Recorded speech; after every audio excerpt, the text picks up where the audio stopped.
You say it's simple, but I will tell you, talking to enough clinics, it's so simple, but none of us do it.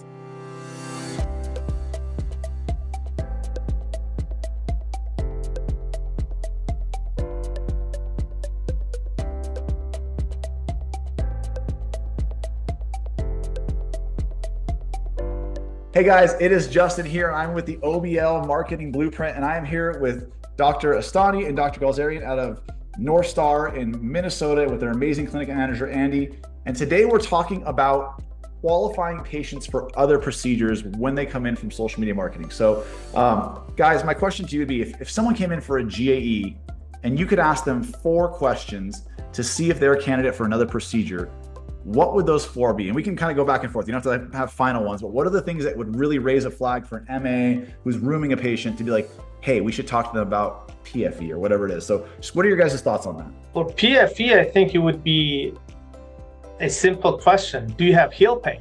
Because that's fairly simple. Most of the heel pains come from plantar fasciitis, not all of them, but that's a good starting point.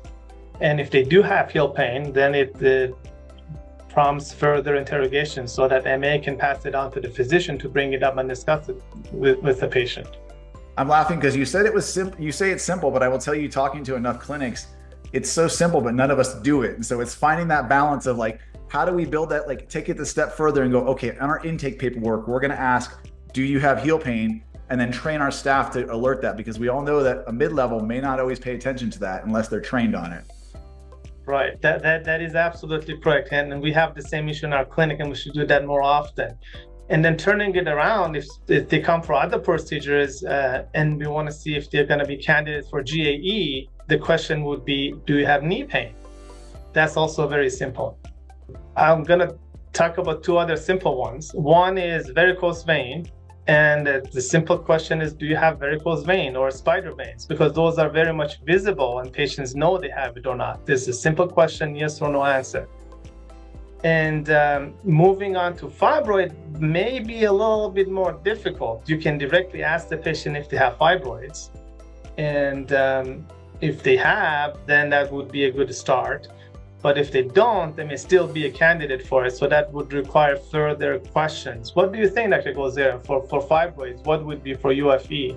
What would be a good question or 4 good questions? You know, the thing is that depends what the patient you are seeing for varicose vein, you say, right? Right. Yeah. So I would say just how bad is your, it depends how quickly or correctly you can talk, but how bad is your menstrual pain, you know, or bleeding, or, you know, I think it's part of the general, you know, when we were in medical school, they would ask us to ask a series of questions, you know, right? They say, you know, you ask about dyspnea to just make sure the patient doesn't have any heart problem, or talk about, you know, chest pain or arm pain, and you can kind of identify a few questions based on the patient population, and one of them is menstrual bleeding. How's your period? Is it painful? Do you bleed too much? You know, that would be one thing. The other question was about the PAE patient. You know, if you want to see if a patient has any, you know, a patient comes with a knee and you want to see if the patient has any urinary problem. You know, you are talking about simple question. You can always turn it to a funny question. You know, when you drive, do you know all the restroom between your departure and arrival time? You know, arrival place, or you know. But you can also make it more simple and ask, do you have any urinary problem? I think I liked the one towards the end that you said for PAE. The simple question would be, do you wake up at night multiple times to go to the bathroom? I think that's a simple question and it hits it on the head. If it's yes, most likely it's further justifies further questions and interrogation. And if your patient comes for is a woman for her knee, you can say, yeah, do you wake up at night very often because your husband has to go to restroom all the time? I like where you're going with that. You know, as I'm sitting here and I'm seeing Andy on this, I think the bridge and the challenge for so many providers is taking this. You all have the knowledge, but then how do we have it happen with every patient? Because so many of our doctors are in the OBL, or they're in there doing the procedures, and it's either a mid-level or an MA that's rooming the patient. Obviously, Andy, you handle the clinic, but you have the medical background as well. How do we take what we're saying now and make sure it actually happens and gets put in the right hands? Because the mid-level may forget, or it's a training. I don't know. I'm just kind of curious on your thoughts on that. Yeah, I think you've inspired me to think a lot of things here. So I think it is a lot on the MA. It's going to be on the rooming staff, right? Because they're going to have these things they go through.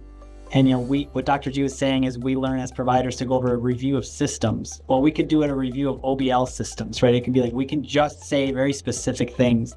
And I liked what Dr. G said about planning all your restrooms from your departure to your arrival. That's like kind of emotionally getting to the patient, right? It's not just asking, do you have to pee too much? It's like making them have to think like, yes, I do. We know that that's a real thing. And like, that's how you're going to connect. And then you could spark the conversation. One way I love to do this is if they come with someone that's a loved one, or for men is like, are your friend at the end of a GAE consult, any of your friends have because I know all these old men sit and talk about the prostate, just say, any of your friends have any difficulty with their, going to the bathroom too much with their prostates? Because we got a great prostate treatment here. And that's immediately when they'll be like, well, I have symptoms, but I'm not going to tell you. Yeah, they talk about it all the time. What are you talking about, right? And that's one way that I've kind of tried to do that from the GAE to PAE, which is a very easy one. And yes, well, some of them could be uncomfortable, but we could maybe ask it in a way that makes them open up. How you integrate it though is we have a couple of HPI templates that the MAs will fill out for us. We just add it to there so they remember to ask about it.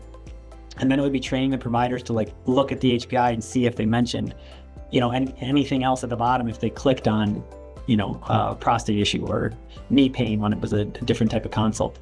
I think you have a very elegant way of addressing those type of question. And I think one thing Dr. Astani was saying, for the varicose patient, actually it's an easy transition to ask about their period, because what happens is that a lot of those patients may have pelvic varicose vein and pelvic congestion syndrome.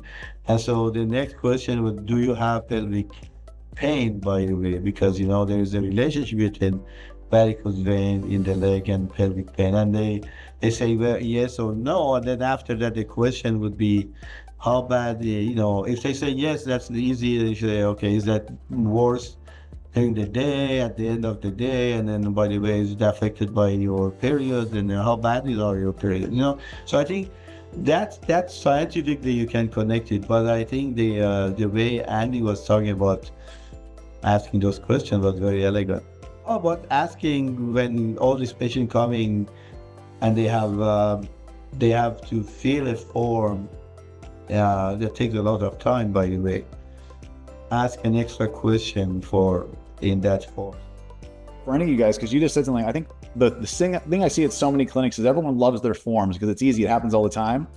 But does that actually get translated to the provider? The provider's got 2 minutes to do the assessment. It's like, how do you red flag that or put a sticker on the door that hey, this person said they have knee pain? Because that's something we've seen with a lot of clinics we consult with. I think we have a little sticky note area where we put something for trying to hit on a patient's why for GAE, for instance. They mentioned a trip that they want to go to, and springtime is a great one. Hey, I want to get active. I want to be able to walk around Lake Como with my daughter. If I hear that, if the first phone call, the person that's nurturing the lead hears that, they're up in that sticky note and they're putting it in there, and then Dr. Astani's going in hey, I hear we're trying to get you to walk all over when you go to your trip to France. It's that is instant. We didn't even talk about knee pain. We didn't do anything. When I think you hit on something that, I showed you guys earlier, that conversion chart we always look at, and a lot of training is a word that a lot of providers don't like to do. They hired a front desk staff, they should know how to do it. But if me spending an hour a week with them gets 20% more people to procedure, you're looking $20,000, $30,000, $40,000 more a month in revenue, and that many more people help from a simple phone script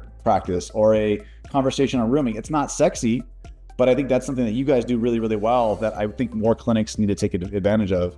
education sessions on our procedures, and everyone's involved from non-clinical staff to clinical staff, front desk, and like they have the opportunity to ask their questions, which can be basic to very precise, like, and just gaining just the overall knowledge of what we do is going to help this exact thing. I have one more question for all you guys, and I'm curious on this. When we're doing all this stuff, we're trying to cross-screen for other procedures. Do you try to get that procedure ordered that day, or do you do the initial, get the GAE scheduled in on post-op, do the next thing? Where does that come in for you guys, or what have you seen work best? I feel like if we jump to a second procedure coming for prostate and we spend some time about the knee, or we try to sell them knee, it may come across as pushy and more business oriented, but they are here for prostate. Let's address their concern. We have the note to ourselves that the patient also has knee pain. So they come in for the prostate procedure, they have a good experience, there's no pain, the outcome is great. Either the day of the procedure, we make a joke that, you know what, maybe you can come back for the knee and we can fix that as well. Or we follow our patients, every patient at 1 month and 3 months. And then in the follow-up, we bring the other possibilities. All right, the last question I haven't asked this every time I do an interview.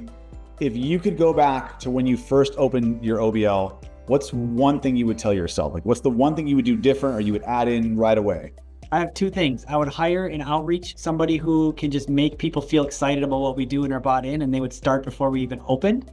And we're lucky to have had one of those people who you guys know that will be that person, and they would start before we even open the door. So boots on the ground, outreach to clinics, number one. Number two, most important person is that patient care liaison, call handler, front desk. Like, that is such an important step to take fears down of that.